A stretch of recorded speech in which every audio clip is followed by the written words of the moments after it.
जय हिंद। उम्मीद करता हूँ आप सभी अच्छे होंगे। Welcome to Video hub.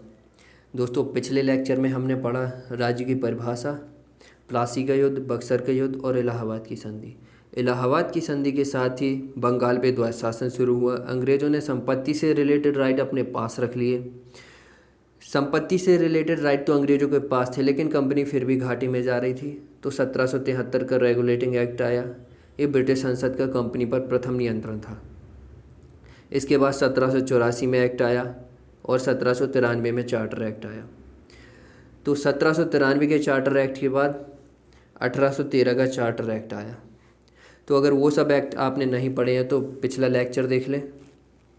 देखो, इसमें क्या प्रावधान थे। इस समय पे बंगाल का जो गवर्नर जनरल था वो था मिंटो प्रथम। 1773 के रेगुलेटिंग एक्ट में जो बंगाल का गवर्नर था उसे बंगाल का गवर्नर जनरल बना दिया था, और प्रथम बंगाल का गवर्नर जनरल था वॉरेन हेस्टिंग। इसके साथ प्रावधान क्या थे। जो एकाधिकार थे व्यापारिक और प्रशासनिक। तो व्यापारिक एकाधिकार में कंपनी के व्यापारिक एकाधिकार में कमी करी गई। चाय और चीन के साथ व्यापार पर ही एकाधिकार होगा कंपनी का, और प्रशासनिक एकाधिकार 20 वर्षों के लिए बढ़ा दिए गए। अब क्योंकि ब्रिटिश से और भी कंपनियां भारत आएंगी, ब्रिटिश से और भी कंपनी भारत आएगी और इन्हें चाहिए पड़ेगी एम्प्लॉय की ज़रूरत पड़ेगी। तो इसी के साथ ही शिक्षा पर पहली बार 1 लाख रुपए खर्च किया गया। ईसाई मिशनरी का आगमन हुआ। इन्होंने हेडक्वार्टर कलकत्ता को बनाया, और स्थानीय निकायों से टैक्स वसूलने की शक्ति कंपनी को मिल गई। देखो, जो बंगाल का गवर्नर जनरल था मिंटो प्रथम था।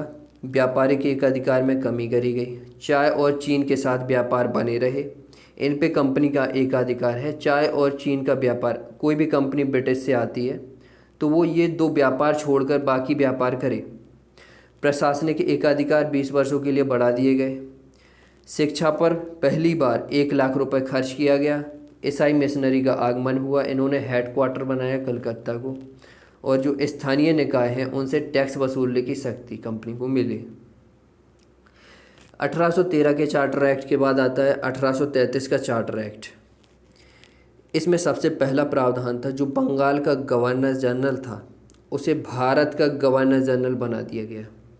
देखो, 1773 के रेगुलेटिंग एक्ट में जो बंगाल का गवर्नर था उसे बंगाल का गवर्नर जनरल बना दिया गया, और 1833 के एक्ट में जो बंगाल का गवर्नर जनरल था उसे भारत का गवर्नर जनरल बना दिया गया। इस समय पे विलियम बेंटिक था यहाँ पे बंगाल का गवर्नर जनरल, तो इसी को भारत का गवर्नर जनरल बना दिया गया। तो सवाल आता है कि बंगाल का अंतिम गवर्नर जनरल कौन है, तो वो है विलियम बेंटिक, और भारत का प्रथम गवर्नर जनरल तो वो भी विलियम बेंटिक। इसके साथ और प्रावधान थे, जो गवर्नर जनरल को भारत के किसी भी क्षेत्र के लिए किसी भी प्रकार का कानून बनाने की शक्ति मिली। अब जब ये भारत का गवर्नर जनरल बन गया है तो इसे भारत के किसी भी क्षेत्र के लिए कानून बनाने की अनुमति मिल गई, कानून बनाने की शक्ति मिल गई। जो ईस्ट इंडिया कंपनी थी इसका एकाधिकार था व्यापार पे और प्रशासन पे। 1833 के एक्ट में व्यापारिक एकाधिकारों में कमी करी गई, लेकिन 1833 के एक्ट में व्यापारिक एकाधिकार समाप्त कर दिए गए और प्रशासनिक एकाधिकार 20 वर्षों के लिए और बढ़ा दिए। इसके बाद जो बंगाल गवर्नर जनरल है इसकी परिषद में एक सदस्य और जोड़ा गया। देखो, 1773 का जो रेगुलेटिंग एक्ट है इसमें एक गवर्नर जनरल की कार्यकारी परिषद थी जिसमें सदस्य 4 थे। इसके बाद 1784 का पिट्स इंडिया एक्ट आया, इसमें इनकी सदस्य संख्या 3 कर दी। अब 1833 का जो चार्टर एक्ट है इसमें सदस्य 3 है, इसमें एक और जोड़ा गया। जो कैसा सदस्य होगा, अस्थायी सदस्य होगा। ये विधि सदस्य होगा, विधि विशेषज्ञ होगा। और प्रथम जो सदस्य था वो था लॉर्ड मैकाले। समझो, 1833 के एक्ट में गवर्नर जनरल की कार्यकारी परिषद में एक सदस्य जोड़ा गया जो विधि विशेषज्ञ था, और अस्थायी सदस्य था, टेम्परेरी सदस्य था, ये था लॉर्ड मैकाले।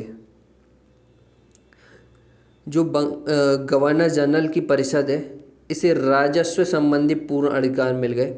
देखो, टैक्सेस से रिलेटेड, संपत्ति से रिलेटेड पूरे अधिकार किसको मिल गए? गवर्नर जनरल को और उसकी परिषद को। संपूर्ण भारत के लिए एक बजट का प्रावधान किया गया 1833 के एक्ट में। देखो, सवाल आते हैं कि किस एक्ट में संपूर्ण भारत के लिए एक बजट का प्रावधान था? तो 1833। भारत का वास्तविक केंद्रीकरण, देखो 1773 का रेगुलेटिंग एक्ट था। इसमें था जो भारत में नींव रखी गई केंद्रीय प्रशासन की नींव रखी गई। यहाँ पे बम्बई प्रेसिडेंसी थी, यहाँ पे मद्रास थी और यहाँ पे कलकत्ता थी। कलकत्ता को जो गवर्नर था बंगाल में, तो उसको बंगाल का गवर्नर जनरल बना दिया गया। और ये दोनों रिपोर्ट किसको करेंगे? इसको, जो बंगाल का गवर्नर जनरल है उसको रिपोर्ट करेंगे।